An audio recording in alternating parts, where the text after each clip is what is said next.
We began an investigation. It ran until about 6:30 last night. At the conclusion of the investigation and consulting with the district attorney's office, the decision was made not to make an arrest as no criminal statute violation had occurred. The school's taken administrative steps with that student to address the problem, as well as we've made contact with the parents, and they're going to work with resources to address some of the issues in home over time.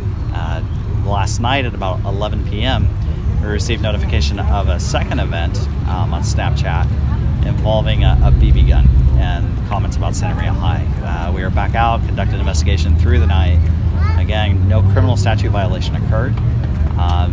The school's working through the administrative process with that student for behavior issues related to his attendance here at the school.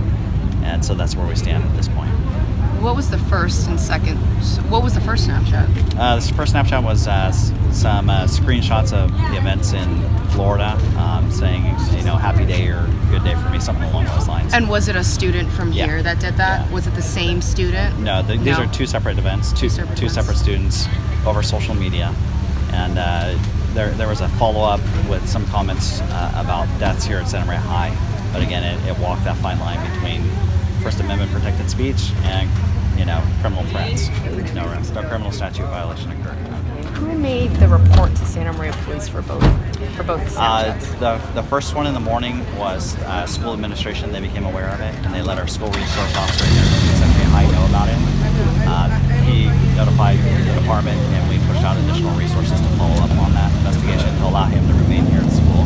And then in the evening, someone called into our dispatch center, and we were made aware of the second student with the comment. Well, the reality is nothing's changed since Wednesday. We've had these procedures in place for years, and every time we receive, the possibility of a threat occurring at any one of our schools, we start the investigation immediately. And our biggest concern each and every day as we start the workday is the safety of the students in the school place.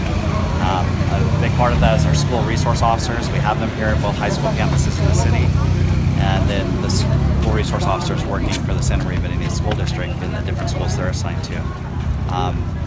It's all a part of the process to try and stop, in some way deter, and then if it did happen, the response to those types of events is a big part of what we do.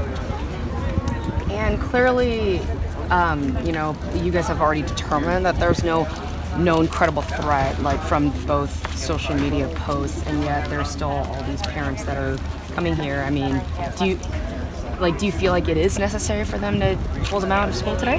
No, the best place for these kids right now is in the classroom to continue their education. We've taken the precautions to make sure that they're here in a safe environment. As it is, we have additional resources here just because there are so many outsiders on campus that raises our concern. And so everything's gone well here today, but I don't know what, again, there's no credible threat at this time to the kids. Let's help them move along in their education. And when the